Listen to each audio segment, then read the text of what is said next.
बाबरी मस्जिद को शहीद किए जाने की एक दर्दनाक और संविधान के ऊपर हमला करने की घटना तकरीबन 28 साल पहले इस देश में घटी है। आज़ादी के पहले किसने मंदिर तोड़ा, किसने मस्जिद तोड़ा, ये इतिहास की बात हो गई। लेकिन जब इस देश के अंदर डॉक्टर बाबा साहब अम्बेडकर साहब का लिखित संविधान, जो संविधान यहाँ पे रहने वाले तमाम शहरियों को अपने अपने मज़हब के हिसाब से जीने का, अपनी अपनी इबादतगाह बनाने का ये दावा करता है कि वो हुकूमत उसकी हिफाजत करेगी। इस संविधान के राज में, इस जमहूरियत के अंदर, इस लोकशाही के अंदर एक धर्म स्थल को सरेआम कैमरों के सामने लाखों करोड़ों लोगों के गवाही के साथ में तोड़ा गया।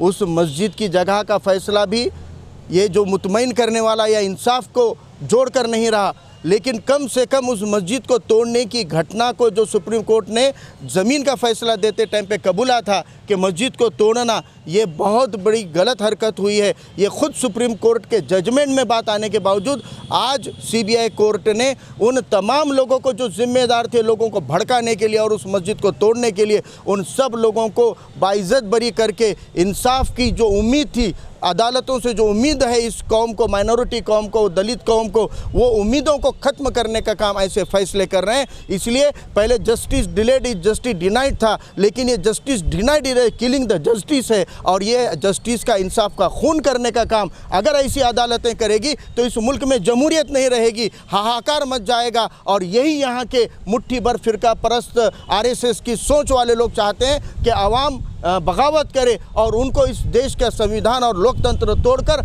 यहाँ पर एक राष्ट्र बनाने की, एक धर्म के आधार पर राष्ट्र बनाने का मौका मिले। मैं यहाँ पर अपने मुस्लिम भाइयों को भी कहता हूँ कि ज़रूर आपके इंसाफ का कत्ल किया गया है। मैं सेक्युलर जहन के साफ़ सुथरे लोगों को भी कहता हूँ कि संविधान के हिसाब से ये फैसला नहीं आया है, दोषियों को सज़ा नहीं हुई है, ये फैसला हमारे हक़ में नहीं है। लेकिन हमको इसके खिलाफ़ में इन आरएसएस वालों की सोच को नाकाम करने के लिए, आरएसएस और भाजपा को हराने के लिए कोई ना कोई रणनीति बनानी पड़ेगी। और एक बड़ी सोच के साथ बड़े तबके को, छोटी छोटी जातियों को, पिछड़े तबकों को साथ लेकर हमारी जब तक राजनीति नहीं बनेगी तब तक ये सारे वंचित घटकों को न्याय नहीं मिलेगा, इंसाफ नहीं मिलेगा। इसलिए हमको एकजुट होना पड़ेगा। तमाम पिछड़े, दलित, आदिवासी और जितने बहन, आज हमारे एक बहन पे हमला हुआ, कल उसके ऊपर उसकी ज़ुबान काट दी गई, रीढ़ की हड्डी करी, कल देर रात उसने दम तोड़ दिया। वो बहन के लिए हम इंसाफ मांगने वाले हैं कि नहीं? आसिफा हो या मनीषा हो, ये सारी हमारी पिछड़े हुए तबके की बहनों के ऊपर ये जुल्म करते हैं और उनकी अगुवाई में अगड़े लोग आगे आ रहे हैं, तो पिछड़े लोग एकजुट होंगे कि नहीं होंगे,